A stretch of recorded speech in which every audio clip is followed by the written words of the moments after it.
நீங்கள் பார்த்துக் கொண்டிருப்பது நமது கேப்டன் டிவி. இளைஞர்களின் இதய துடிப்பு. வணக்கம்.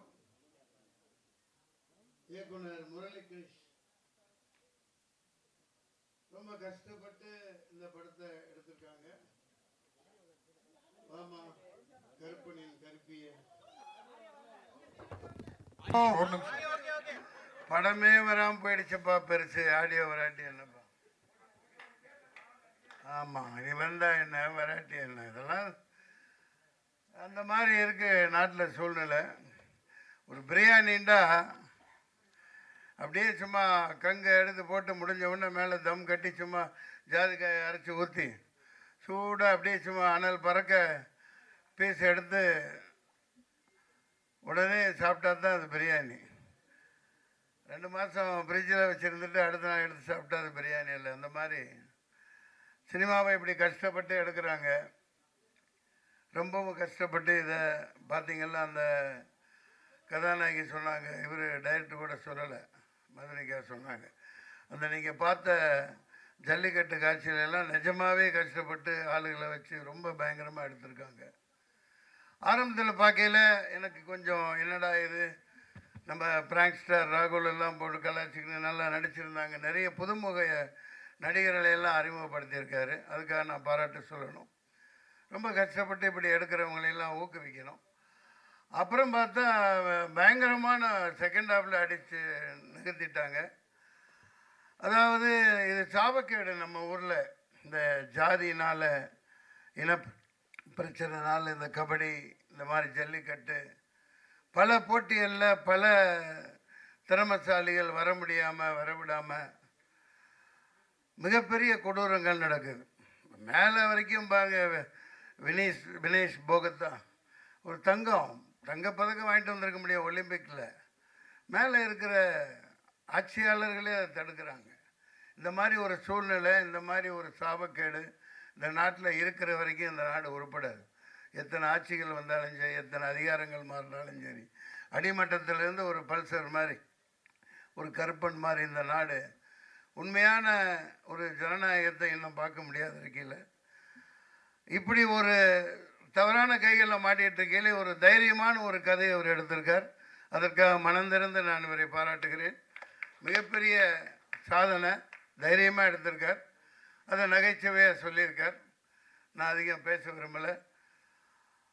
நீங்களே பார்த்துருக்கீங்க, தென் மாநிலங்களில் பல இடங்களில் இந்த ஆணவ படுகொலை, ஆணவ கொலை, ஒருத்தர் வந்துடக்கூடாது, ஒருத்தரை மட்டும் தட்டியே வச்சுருக்கணும் அப்படிங்கிற போக்கு என்றைக்கு ஒழியுதோ அப்போ தான் முந்தானத்து நம்ம கொண்டாடின குடியரசு தினத்தின் உண்மையான அர்த்தம் நிற்கும் இந்த நாட்டில். பாபா சாஹேப் அம்பேத்கர் 7-8 பேர் சேர்ந்து எழுதுனாங்க. அந்த 2.5 வருஷமாக அங்கே ஃபின்லாண்ட், லண்டன், அங்கே இங்கே போய் டென்மார்க், பல நாடுகளில் போய் 8 பேர் கொண்ட குழு. அதில் அம்பேத்கர் டிராஃப்ட்மேன் கமிட்டி லீடர்.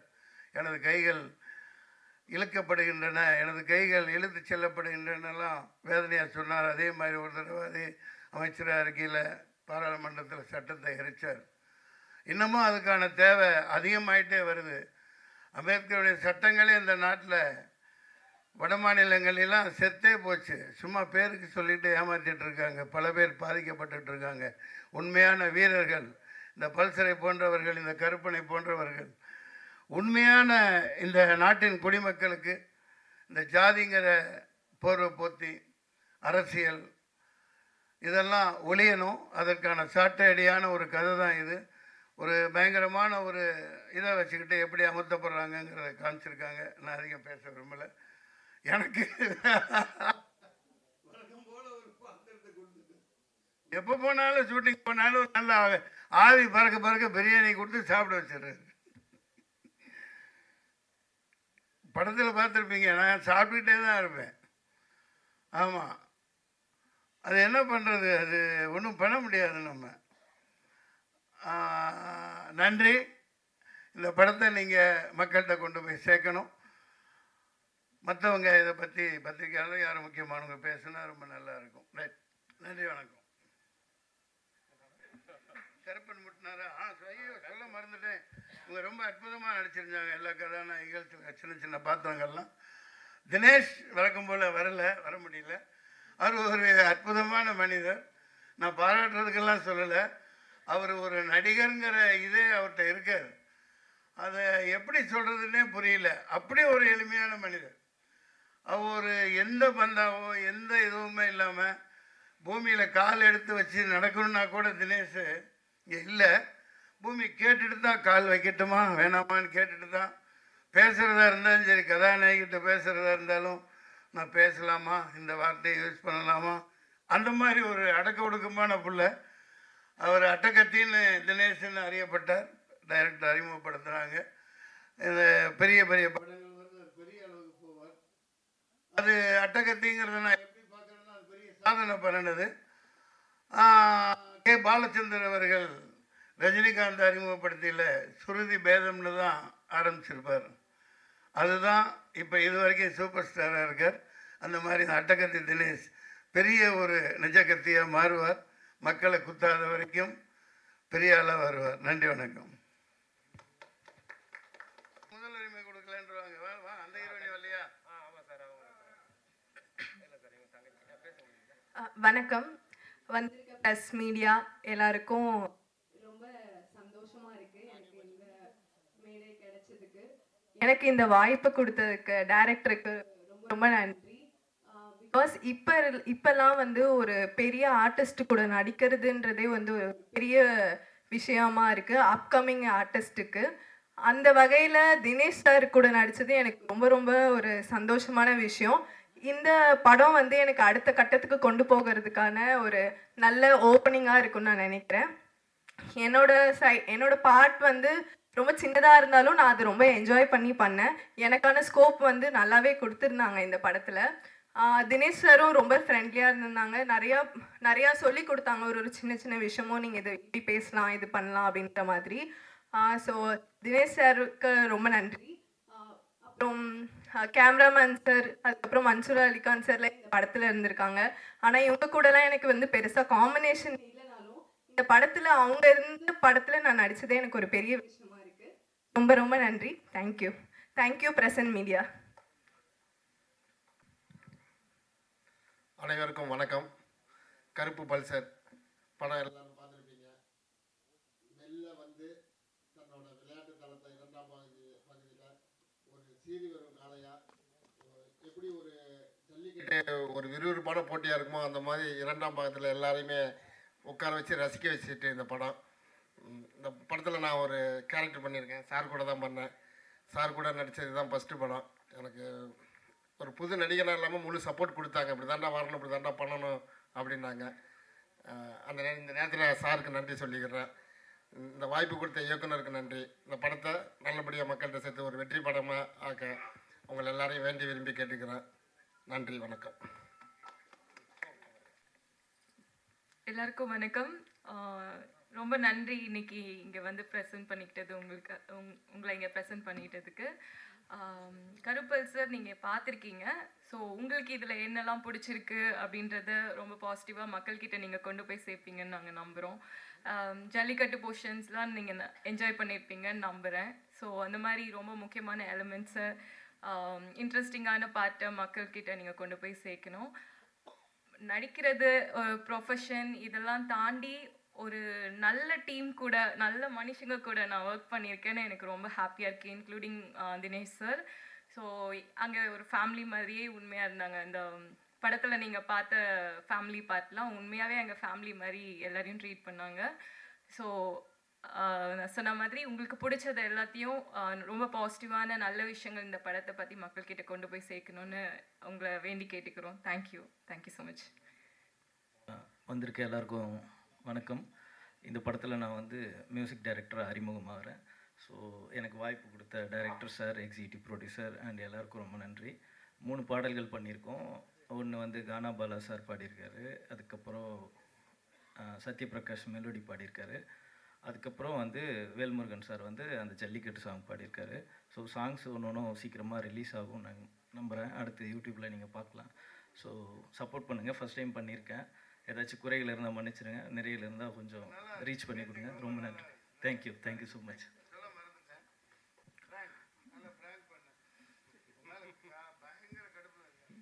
வயசு எப்படி குறைச்சது? அதுவா சார்? டைட் தான் சார். ஃபர்ஸ்ட் ஆஃப் ஆல் வந்திருக்கும் ப்ரெஸ் மீடியா நண்பர்கள் எல்லாருக்கும் வணக்கம். இவங்களை நான் ஃபஸ்ட் டைம் நான் மீட் பண்ணும்போது 150 இருந்தேன். உண்மையாக மச்சி தான் நான் ஃபோனில் பேசிட்டே இருப்போம். அந்த கோடம்பாக்கத்தில் ஒரு டைரக்டர் ஆகணும்னு ஆசைப்பட்டு ஒரு சுற்றிட்டு இருக்கிற ஒரு அந்த ஒரு ஹார்ட் ஒர்க்கு வேர்க்கையாக சுற்றிட்டு இருக்க ஒரு டைரக்டர் நம்ம பார்த்துருப்போம் நிறைய மூவிஸில் இருந்தாலும் சரி, இல்லை ரியல் லைஃப்பில் என்ன எக்ஸாம்பிள் நானும் அதே மாதிரி தான் ரோட்டில் எல்லாத்தையும் பாரத்தை எடுத்துக்கிட்டு இவர் அழுந்திருக்கார். ஆக்சுவலி நிறைய பேருக்கு தெரியாது இந்த விஷயம். ஏன்னா அட்டுக்கத்தி அண்ணன் அவர் ரொம்ப சப்போர்ட் பண்ணியிருக்கிறாரு. நான் first time Mansoor Ali sir பார்க்குறேன். அவரும் பயங்கரமாக சப்போர்ட்டாக பண்ணு தம்பி நம்ம எல்லாம் சேர்ந்து பண்ணலாம், அந்த டைரக்டருக்கு நல்ல ஒரு புஷ்அப் கொடுக்கலான்னு சொன்னாங்க. நான் பார்த்து லைக் எப்படின்னா ஒரு வேளை தான் சாப்பிடுவார். அது எதுக்கு நான் சொல்கிறேன்னா, மச்சி இந்த படம் எப்படியாவது கொண்டு வந்துடணும் மச்சி அந்த ஒரு பயத்தில் நிறைய ஹார்ட் ஒர்க், எவ்வளோ போராட்டம் நடந்துச்சு. But finally you made it மச்சான், finally you made it. Serious சொல்கிறேன். ஏன்னா அந்த கஷ்டம் சினிமாக்காரங்களுக்கு எல்லாருக்கும் மட்டும் தான் தெரியும். ஏன்னா நான் அவ்வளோ பெரிய ஆள் கிடையாது. இருந்தாலும் நான் ஏன் சொல்கிறேன், நான் நேரடியாக பார்த்ததால் சொல்கிறேன். அதே மாதிரி மன்சூர் சார் நான் ஃபஸ்ட் டைம் நம்ம படத்தில் நான் பார்த்தேன். ரொம்ப ஸ்போர்ட்டிவாக நான் இப்படி போட்டுக்கலாமா சார் டைலாக், நான் இல்லை தம்பி போட்டுக்கப்பா, தப்பு என்ன இருக்குது அப்படின்னு சொல்லி ஒரு குட் சப்போர்ட் பண்ணாங்க. அதே மாதிரி அட்டுக்கத் சார், இந்த நடிச்சிருக்கிற மேடல், இவங்க எல்லாருக்கும் நன்றி. நான் எப்போவுமே மேடலுக்கு நன்றி சொல்கிறேன். அதே மாதிரி ஃபஸ்ட் டைம் ப்ரெஸ் மீடியா உட்காந்துருவங்க எல்லாருக்கும் ரொம்ப நன்றி. நிறைய டைம் நான் பார்த்துருக்கேன். ஏன்னா நீங்கள் எப்போவுமே எங்களுக்கு சப்போர்ட் பண்ணிகிட்டே இருக்கீங்க. இந்த டைரக்டருக்கு சப்போர்ட் பண்ணுங்கள், இந்த மாதிரி டைரக்டருக்கும் சப்போர்ட் பண்ணுங்கள். தயவுசெய்து சினிமாவை சப்போர்ட் பண்ணிகிட்டே இருங்க. Thank you so much for all. Thank you. Sir பேசுகிறேன் சார். வந்திருக்கும் ப்ரெஸ் அண்ட் மீடியா நண்பர்களுக்கு ரொம்ப நன்றியை தெரிவிச்சுக்கிறேன். என்னுடைய ஃபஸ்ட்டு படம் கருப்பு பல்சர். ஆக்சுவலி இந்த படம் வந்து கருப்பு பல்சர்னு நான் பொல்லாதோர் படம் எல்லாருமே பார்த்துருக்கோம். வெற்றிமாறன் சாரோட ஃபஸ்ட்டு படம். அந்த படம் தனுஷ் சார் நடித்து அந்த பைக்கு நான் வாங்கி ஓட்டினேன். அதாவது கருப்பு பல்சர் வாங்கணும்னு ஆசைப்பட்டு ஓட்டினோம். அதுக்கப்புறம் பைக் வாங்குவோம், விற்றுருவோம். அதுக்கப்புறம் பைக் மாற்றிட்டே இருப்போம். அப்புறம் நாளடைவில் ஜல்லிக்கட்டு ஒரு போராட்டம் நம்ம எல்லாருமே கலந்துக்கிட்டோம். அந்த போராட்டம் மெரினால நம்ம நிறைய பேர் கலந்துக்கும் போது நானும் அங்கே போராட்டத்தில் இருந்தேன். அந்த போராட்டத்தில் இருந்தோம். நான் அடையாறு தான் என்னுடைய வீடு. அப்போது அந்த டெய்லி போவோம். அங்கே நம்ம என்னென்ன தேவை, மக்கள் ஸ்டூடெண்ட்டுங்களுக்கு தேவை, நம்ம ஃபீல்டு ஒர்க் பண்ணோம். அதுக்கப்புறம் ஜல்லிக்கட்டுக்கு பர்மிஷன் வாங்குகிறோம். ஜல்லிக்கட்டு விழா நடக்குது. அங்கே போகும்போது ஒரு சில பிரச்சனைகள்லாம் நம்ம பார்க்குறோம். நம்ம சிட்டி தான், நம்ம பிறந்தது வளர்ந்தது எல்லாமே சிட்டி தான். பக்கத்தில் மதுராந்தகம், சென்னை, அடையாறு, இது ரெண்டுமே இருந்தது. அந்த பக்கம் எல்லாமே ஒரு விஷயம் நடக்கும்போது என்ன இது நம்ம இங்கெல்லாம் ஒற்றுமையாக இருக்கும், அந்த பக்கம் ஏதோ பிரச்சனை போயிட்டுருக்கு. பட்டு இங்கே நிறைய டைரக்டருக்கு சொல்கிறாங்க. இங்கே ஓப்பனாக சொல்ல போனால் பெரிய டைரக்டருங்க எல்லாருமே பிரச்சனைகளை சொல்கிறாங்க. ஆனால் பட் அந்த பக்கம் பிரச்சனை நடந்துக்கிட்டு தான் இருக்குது. சரி, இந்த கதையை நம்ம தொடுவோம், ஜல்லிக்கட்டை வச்சு ஒன்று பிளான் பண்ணுவோம். நம்ம பொல்லாதவனில் கருப்பு பல்ஸ் இருக்குது. இங்கே பைக்கு ஜல்லிக்கட்டுக்கு பைக்கு கார்லாம் ப்ரைஸ் தராங்க. அந்த கான்ட்ராவர்சி மேட்ரு, அது கான்ட்ராவர்சி இல்லை, பட் அது நம்மளுடைய பாரம்பரியமான ஒரு விளையாட்டு ஜல்லிக்கட்டு. அது ஒரு சில இருக்குது, ஒரு சில பிரச்சனைகள்லாம் அதில் இருக்குது. Okay sir. இல்லை சார், அதான் சார். Okay sir. அதான் சார், அந்த பிரச்சனைகள்லாம் இருக்குது. அதுமாரி நம்ம எப்படி ஸ்கிரிப்டாக எடுக்கணும்னு பார்க்கும்போது ஒரு டவுட் இருந்தது. ஜல்லிக்கட்டு ஏன்னா வாடிவாசல்னு ஒரு பெரிய படம் வெற்றிமாறன் சார் பண்ண போகிறாரு, சூர்யா சார் நடிக்க போகிறாங்க. நம்ம ஜல்லிக்கட்டை வச்சு எப்படி பண்ணலான்னும் போது நான் ராஜேஷ் கிட்ட ஒர்க் பண்ணேன். அவர் எங்கள் டைரக்டர் வந்து அவர்கிட்டேருந்து நான் ஒரு டிசிப்ளினை கற்றுக்கினேன். அதாவது அவரை மாதிரி ஒரு டிசிப்ளின் பார்க்க முடியாது. நான் இப்போ இன்ஸ்டியூட் படிச்சுட்டு வந்தவொடனே எனக்கு ஒரு கண்ணாடி படத்தில் அவர் அசிஸ்டண்ட்டாக வாய்ப்பு கொடுத்தாரு. அந்த நேரத்திலாம் அவரை பார்க்கவே முடியாது, அவ்வளோ பெரிய டைரக்டராக இருந்தார். இன்றைக்கும் அவர் பெரிய டைரக்டர், இன்றைக்கும் லைம்லைட்டில் படம் பண்ணிக்கிட்டு தான் இருக்குது. பல இட்டு படங்கள் கொடுத்துன்னு தான் இருக்கார். என்னன்னு தெரியல, நான் போய் நின்னேன். சார் உங்ககிட்ட சேரணும் சார்னோன்னு வாடா ஜாயின் பண்ணுறான்னு ஒரு கண்ணில் வாய்ப்பு கொடுத்தாரு. அன்னிலேருந்து இன்றைக்கி வரைக்கும் நான் அவர்கிட்ட தான் ட்ராவல் பண்ணிகிட்ருக்கேன். முத இந்த கதையை ஸ்கிரிப்டை லைன் அவர்கிட்ட சொன்னேன். என்னடா இது பெரிய கதையாக இருக்குடா, ஜல்லிக்கட்டுன்ற கருப்பல்சர்ன்ற வேறு கண்டென்ட்லாம் உள்ளே எக்கச்சக்கமாக இருக்குது, இதை கண்டிப்பாக பண்ண முடியுமாடான்னாரு. நான் ஒன்று சொன்னேன், சார் நான் உங்கள் பேட்டர்ன்லேயே ஸ்க்ரீன் ப்ளே பண்ணிடுறேன். எஸ்எம்எஸ்ஸு பாஸு ஓகே இந்த பேட்டர்னில் ஃபஸ்ட் ஸ்டாப் தள்ளின்னு போயிடுறேன் சார். ஃபஸ்ட் ஸ்டாப்பு உங்கள் பேட்டர்னில் தான் இருக்கும். நான் அப்புறம் கிளைமேக்ஸில் கடைசி 20 மினிட்ஸில் நான் கண்டென்ட்டை சொல்லிக்கிறேன்னு சொல்லிட்டு, உண்மையாகவே இந்த கதையோட ஸ்க்ரீன் ப்ளே பார்த்தீங்கன்னா ஒரு பாஸு ஓகே அட்டகத்தி நான் குறைஞ்சது ஒரு 40-50 வாட்டி பார்த்த படம். ரஞ்சித் என்னோட முதல் படம். அது இல்லாமல் அந்த படத்தை போய் சொல்லிடுறேன். ஸோ அந்த படத்தில் அந்த தினகரன்ற கேரக்டர் வந்து கடைசியாக தான் தெரியும், டே இந்த பொண்ணு உன்னை லவ் பண்ணடா, தினகரன்றவன் வேற ஒருத்தவன்டா தீனாடேன்ற மாதிரி ஆகும்போது, அப்போ தினேஷ் அப்படி அழுதுனே வந்து பஸ் ஸ்டாண்டில் உட்காருவார். உட்காந்து அழும்போது ஒரு வயசான ஒரு பெரியவர் வந்து, என்ன தம்பி இப்போ ஏன் தம்பி அழுகுற, பொண்ணு ஒன்றுமா தம்பின்னு கேட்பாரு. என்கிட்ட ஒரு பொண்ணு ஒன்று இருக்கு கட்டிக்கிறியான்னு கேட்பாரு. தினேஷ் சார் அழுதுன்னு சிரிப்பார்.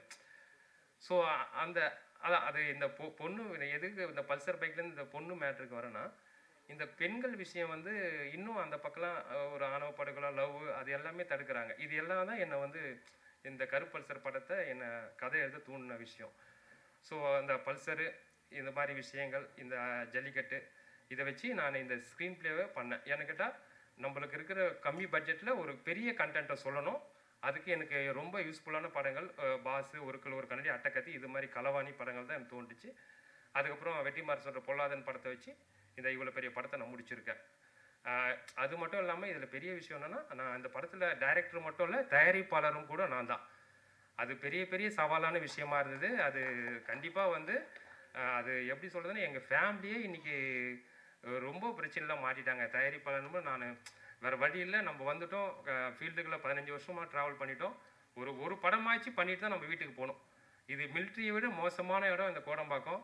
மிலிட்ரியில் கூட நம்ம ஒரு ரிட்டைர்மெண்ட்டு ஒரு அமௌண்ட் கொடுப்பாங்க, ரிட்டையர்ட் ஆனால் சரக்குலாம் கூட மிலிட்ரியில் கொடுப்பாங்கன்னு வைங்களேன், நம்ம அதை வாங்கிக்கலாம் குடிக்கலாம். ஆனால் அந்த கோடம்பாக்கம் வந்து இன்றைக்கும் என்னை அழிச்சின்னு தான் இருக்காங்க. பட் இன்றைக்கும் என்னை போட்டுன்னு தான் இருக்காங்க. அது ரொம்ப கஷ்டமாக இருக்குது.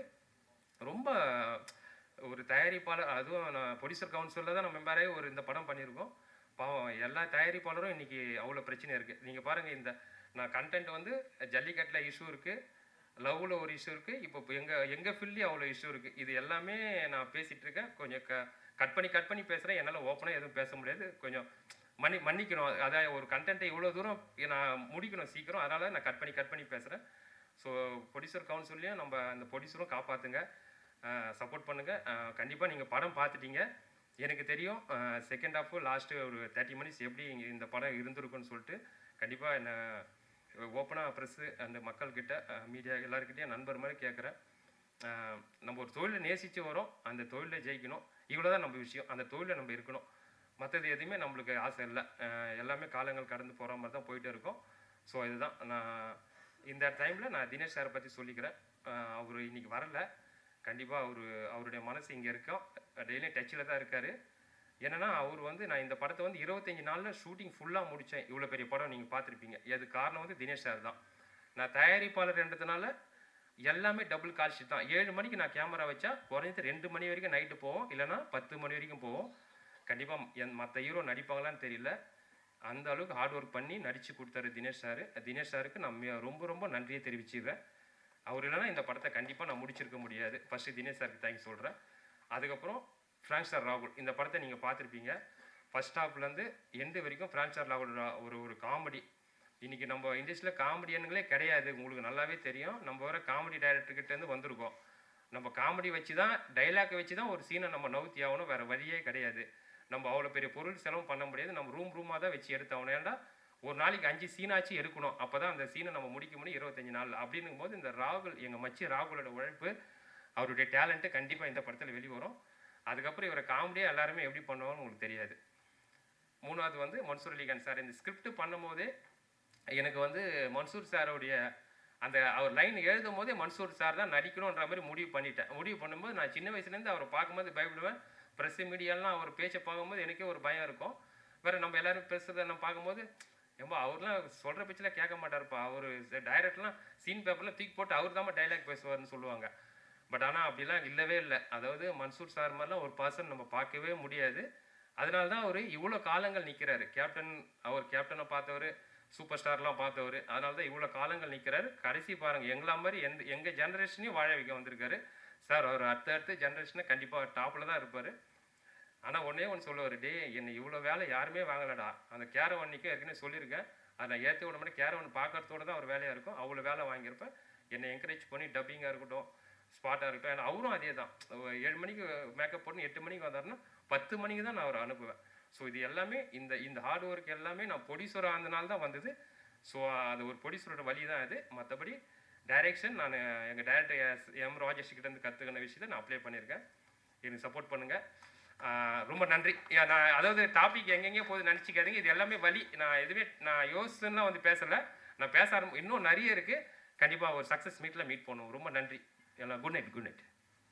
2 வரி பேசிக்கிறேன். அதான் எவ்வளோ ஒரு வழி இருந்தால் தான் ஒரு இயக்குனர் பாருங்கள். முரளி கிரீஷ். இதை பணம் போட்டு எடுத்திருக்கேன். எப்படி இதை வெளிக்கொண்டு வந்து எடுத்து முடிக்கணும், முடிச்சுட்டா ஒரு படத்தை முடிச்சுட்டு வீட்டுக்கு போவேன்னு சொன்னீங்க. அதை நான் ஏற்றுக்க மாட்டேன். அப்படி சொல்லாதீங்க. இன்றைக்கி நிலைமை அப்படி இருக்குது. அதாவது சினிமாவை காப்பாற்ற தயாரிப்பாளர் சங்கம், நடிகர் சங்கம், இப்படி பல சங்கங்கள் பேரளவுக்கு தான் இருக்கே தவிர சினிமாவை காப்பாற்றுறதுக்கு எதுவுமே இல்லை. இப்போ சென்சார் பாருங்கள். இப்போ விஜய் தம்பி படம், அவர் ஒரு மாஸ் ஹீரோ. மாஸ் இது டயத்துக்கு வர முடியல. பொங்கலுக்கு வராமல் பக்ரீத்துக்கு விட முடியும். ஒரு டைம் எப்போ அது சென்சார் எல்லாம் அதுவும் இப்போ சென்ட்ரல் மயமாக்கிட்டா இது ரொம்ப கொடுமை. சென்சாருங்கிறது 4 ப்ரொடியூசர், ஃபைனான்சர் இருக்கணும், டைரக்டர் இருக்கணும். அந்த பாடியில் நடிகர், இந்த சம்பந்தமானவங்களும், சோசியல் ஆக்டிவிட்டி, சமூக சேவகர், இந்த மாதிரி தான் இருக்கணும். இண்டிபெண்ட் பாடியாக இருக்கணும். இந்த சென்சாரு, வெங்காயம், இந்த மசரெல்லாம் இனிமேல் இருக்கக்கூடாதுங்கிறது என்னோடய கருத்து. அப்படி இருந்தால் எந்த 2 பாடி இண்டிபெண்ட்டாக செயல்படணும். இந்த தகவலை ஏன் சொல்கிறேன்னா, ஒன்று சென்சார், சென்ட்ரல் கவர்மெண்ட், எந்த கவர்மெண்ட்டும் இருக்கக்கூடாது. இந்த சொசைட்டியை பாதுகாக்கக்கூடிய மக்கள் 10 பேர் அதில் இருக்கணும். எந்த அரசு தலையீடும் இருக்கக்கூடாது. அடுத்து இந்த தேர்தல் ஆணையம், அது இண்டிபெண்ட்டாக டிஎன் சேஷன் அப்படின்னு ஒரு ஆண்மகன் இருந்த வரைக்கும் அது தேர்தல் ஆணையமாக இருந்தது. அதுக்கப்புறம் கேவலமான முள்ளமாரிங்கெல்லாம் உட்காந்துட்டு இந்த நாட்டை நாசம் பண்ணுறாங்க. இந்த படம் வெற்றிக்கு வாழ்த்துக்கள். ரொம்ப கஷ்டப்பட்டுருக்கீங்க. மக்கள் நல்லா பார்ப்பாங்க, ஆதரவு தருவாங்க. அதிக நேரம் எடுத்துக்கிட்டேன். அடுத்த காட்சிக்கு தயாராகுதுன்னு நினைக்கிறேன். Director sir.